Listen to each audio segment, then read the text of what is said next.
Thank you for joining my presentation here. So this is my final presentation, trial final presentation for my senior project. I am Jeffrey Whetstone, and this is for CIT 490. So for my senior project, I'm doing it in web development. I'm really interested in doing web design, front-end, client-side stuff, but I have more experience in doing web development, the back-end development, and so I thought that would be a better fit for my project. And so what I did is I kind of revamped my personal website, and then what I decided to do was build an application that I could link to that website. And so it can act as a resume of sorts. So for my project, what I decided to do was to build an application that utilized Angular, Node, Express, and MongoDB. So those technologies make up the mean stack, and they allow a lot of versatility and speed when developing, and it also the application runs very fluidly, fast response time, and it's really scalable. So you can build applications that have tons and tons of users, and so it's a really popular method of development in these times. So one thing I kind of struggled a little bit at the beginning, trying to figure out exactly what I wanted to do, but then I settled on what I wanted to be able to build for my project. So I just wanted to go through a little bit through these technologies, so you as a viewer can understand a little bit better about what makes them different and how they work.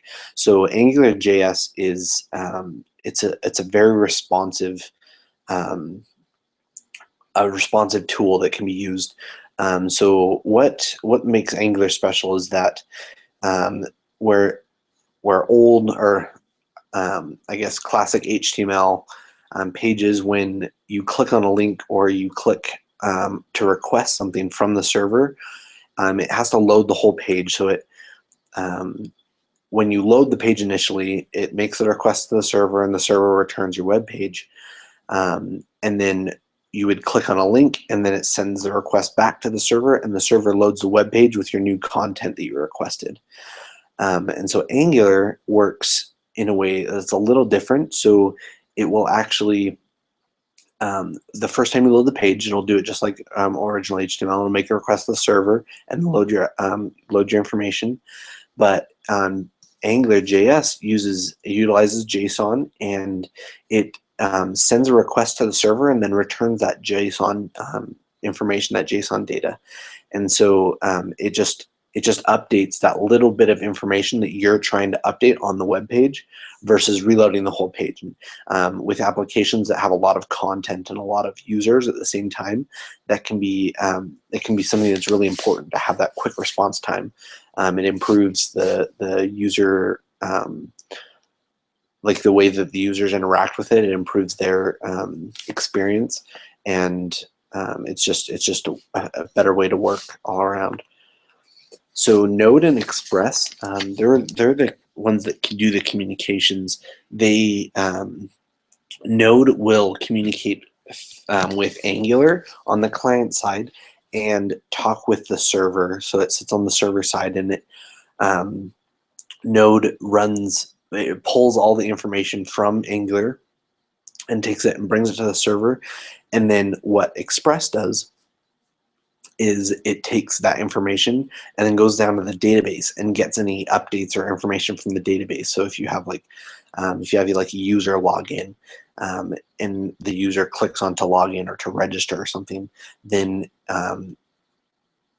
our Angular will tell Node, hey, we've got to request this web page, or we got to request this information on the web page. So it'll pull that up, and then if, say, they make an account, then it'll take that information, or Express will take that information to the database, update the database, and then push it back up to the client.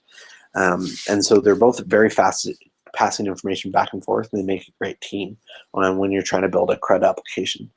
And CRUD just stands for create, read, update, and delete. So it's an application that is working with the database to create an update, read the information, and store it in a place that can be retrieved later. So MongoDB is the database. It is a non-relational database, and it stores information in documents and collections. So normally, most commonly,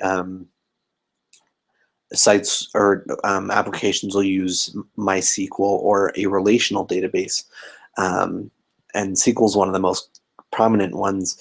The relational database stores information how everyone's kind of used to, kind of like an Excel document. It stores it in columns and tables, columns, rows, and tables.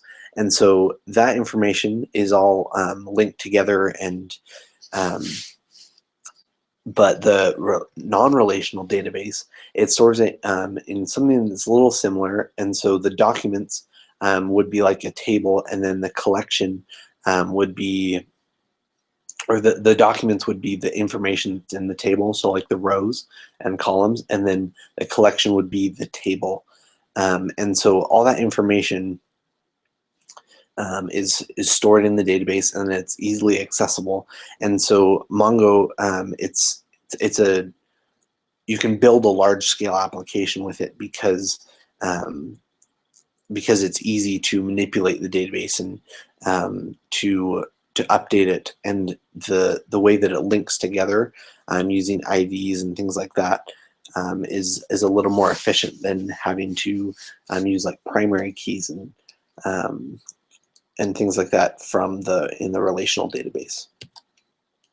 So BlogShare was what I came up with. It's an application that I developed. It's a fully functional CRUD mean stack application. So mean stack is just the MongoDB, Express, Angular, and Node. And so what it does, it allows users, they can go on and then post their blog. So it's just a link to their blog, and then you can click on the link, and then it takes you to their blog. And so it's more of just like a blog sharing site, hence the name BlogShare. And so it allows users to register, and then so they can log in, and then it only allows them to make changes that they for things that they create. So if you create a link to something, then you can only update that link, and it restricts the users from editing other people's things. And then you can also leave comments to those posts that people make. So here I just want to show a demonstration of the application, then I'll show a little bit of code as well on the things that I've been going through. So first, I'm going to minimize. Let's see if I can do this. Okay. So what I'm going to do is I'm going to first, I need to start with the database. And so by doing that, I just go to the directory. On my computer, I have to use root. So I'm going to start the database, and then in order to get anything running, I have to start the database first. So it's listening for connections here, and then I'm going to go ahead and start Node on the, and then so it's going to connect to the database. So we see here that it got a connection from Node, and Node is waiting for a information to come across. So I'm going to go ahead and show. So we're going to go ahead and load or refresh the application. So it loads all that information. It's going to load, process all the different things that are required for the application to work. And so here I'm just going to show a couple things, the functionality of it and everything. So a new user would come in here and they would see the application like this. So you've got the header up here, and then share your blog. And so we see here, in order to add or post our comments, we need to log in to register. And that's there's links here or up here in the top header. And down here we've got a list of all the blogs. These are just links that I created, and they're attached to other websites, but they're just links. And then it shows the comments, it shows who posted it, and then another cool function is you can actually upvote and downvote the blogs, and so the most popular ones will be sitting at the top as they're upvoted. So what we'll do, and then once again you have to be logged in to make any types of changes. You can click on the links. It does take you to the website that it's linked to, and then I think you can view the comments as well. So you can view when you're not logged in, but you can't do any updates or anything like that. So what we're going to do, we're going to log in. Well, I'll show you registering a user. So to register, the user would come in and they would just enter in a username. To my username, and then we'll put in a password. Do something simple here, and then I'll just save that password because it's confusing to keep them all in order. So what we can do here, now that we're logged in, so we can upvote things, we can downvote them, and we can look at comments, or we can create comments. So if I write, let's say like, this blog is great, and we submit that, and so it updates to the database, and then to go back home, we just go to the click the home link up here, and then so we see up here it's got one comment now, and then we can go and look at that. And then another functionality that's pretty cool is you can delete the comment, and so it allows, like if you make a mistake or something, you can delete it. Unfortunately, there's not an edit. I wasn't able to get into that, so maybe that's something I'll work on in the future. But it'd be cool to see that you can edit the comments rather than having to delete it and restart. It is essentially just posting a link, so it's not that difficult, but it's still something that I think would be a cool feature. And then so yeah, so that's that. And then to add a blog, you just add a title. So you do like my blog, and then I struggled at the beginning because the link, you had to put in the HTTP in order for it to go to the page, or else it was looking for a file in the application. So it was trying to go to an extension in a file in the directory of the program, the application, and so I was able to figure out how to make it just add the HTTP into the link, and so it allows the user just to enter in. You can even just enter in, do this, just do my website, and then do this, and then the description.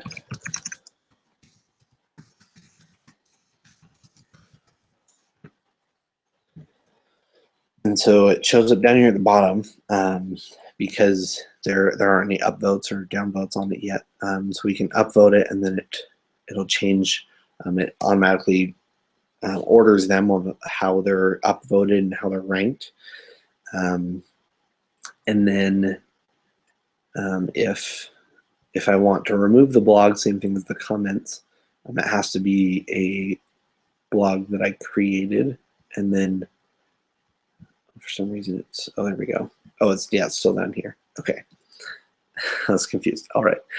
Yeah, so I just created this one. I'm logged in as this user, and then I can delete it, or if I go to it, then it'll load the link that I put in there. So, and then the only other page that I didn't show was just a login. It's just same as a register. Since I've got all the other accounts, I just have it saved in my Safari, and then the user can log in here. Let's try this again.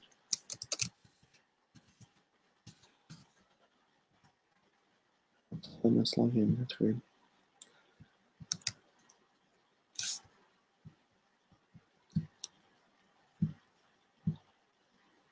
Okay, and so then you just log in under a different account, but and then it shows like highlighted. So I downvoted these two blogs, and then the delete. I mean, it works. It works pretty smoothly. There's no lag or anything like that. When you're like it's instant response. As soon as you click the button, it loads the information. So rather than having to load the entire page, the MeanStack application allows you to, you just click on the link, and then all of a sudden it just updates that information. And I'll show the code that I have for some of the. So how it's set up is it's kind of difficult to do it this way, but it's really effective. And so what happens is this app.js is the first thing that pops up, and so it requires all the information, all of the different documents that it's going to require to run the app. And so it pulls all that, and then what happens is it pulls these templates. And I'll show this index. So the index, or most of these files are actually Express JavaScript files. So that's and so Express can use them, communicate with the database and everything. And so the index, this HTML file, well, it wasn't an HTML file, it's this index file. It's going to pull all the information like a normal HTML document, and then what it does down here is it actually inputs the UI view. So UI view is a special command in Angular, and so it allows you to just insert the view that you want in the document. And so this is the entire the initial page that loads, and so all it's doing is initializing these two views, which eventually will load the home page and the header page. So it's going to load this page first above the main content, and then it's going to load the rest of this information into that. Just going to pull the template and then throw it into that index file. And so it's really responsive, and it's really quick in doing that. And so it is a little difficult because the editors, the text editors or code editors, they don't. It just turns it all to. It turns it all so it's not color coded and things like that, and so it's a little bit difficult to navigate. It's possible that you could pull it and then rename it to a different. You could rename it to like a or add in the HTML things, and then just replace the document every time you want to make a change, but that can also be a little burdensome. And so that's how the client end works. And then on the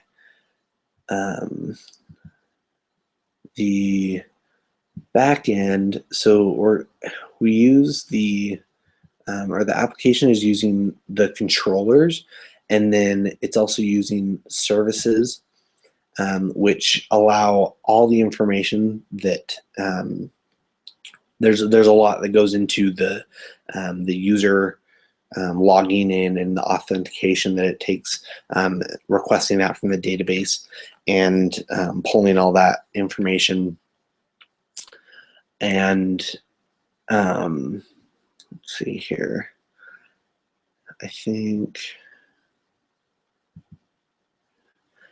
yeah, I mean, these are, they're just, they use the app config and the configuration so that it just tells the, it's inserting, it's just a lot of taking pieces of the code and declaring it like an ID, and then saying this is what I want to happen when this occurs. And so every time you click on something, it knows exactly where to go, what to do, what if it doesn't work, then do this, things like that. And so it's extremely organized, and it's easy to figure out if something's broken. It's easy to figure out where to go to fix it, because it's all separated, it's all broken up into parts. And then for the design of it, I just used a Bootstrap CSS, and so I just have that imported, and I'm just using that one. I think for the code, that's about it. And for the demonstration part of it, so the people involved that I had, obviously it was just me that was developing and creating the project. There's Brother Godfrey, who's an instructor and mentor, and then my 3 other mentors. They're all really instrumental in getting this project where it is, and helping me out with the things that I needed. The time schedule, my goal was to have the application built by July 8th, and the final product and the project documentation, everything like that, to be completed by the 15th. And so I'm striving to reach those goals, and so I can finalize the project and get everything set up the way it needs to be. Unfortunately, I wasn't able to make it live. It was a lot harder than I thought, and it was a lot more work than I was able to put in at this time in order to get it up on a web server. And so I tried to do it for a little bit, but I spent a lot of time just running into some walls, and so I wasn't able to do that. And so unfortunately, right now it's only on my machine, and so to my website I'll probably just upload, rather than a live application, I'll just upload a video showing the functionality of it. And some of the issues that I ran into early on were that I didn't really understand how the technologies worked very well, and so it took a lot of learning and a lot of understanding before I could even ever get to implementation or development. And so that was a little bit of a setback. If I were to do it again, I'd probably take a look at the things that I already know how to do, and done something along those lines, rather than challenge myself so much as to bring back. I might have been able to add a lot of different things, like how I was mentioning the edits or things like that. I would be able to accomplish those due to more time. But since I had to spend so much time learning and understanding how these the technologies worked, it was set back the implementation a little bit. And I also, there was a little bit of a change of direction. I had an idea that I wanted to build a certain application, and that it didn't work out. And so I decided to change it and to do this blog share thing. It was a little more simpler. The scope of the project was a little easier to comprehend and to manage. And so I was able to figure out what I wanted to build and to implement it. So it was good timing on that. And so overall, I mean, it's been a fantastic learning experience. I've understood and I've grasped a ton. I was able to learn 3 different things that I really had no idea about. If I was to do it again, I'd probably be able to build something that's will be able to go live and to be used by users. I think that would be a really cool project to maybe just do on the side here in the future. And I'm sure that it'll improve my chances in my future career, and hopefully that it will be it'll have been time well paid off, and I can it'll benefit me in the future. But that's all I have, and thanks for watching. Hope you enjoyed.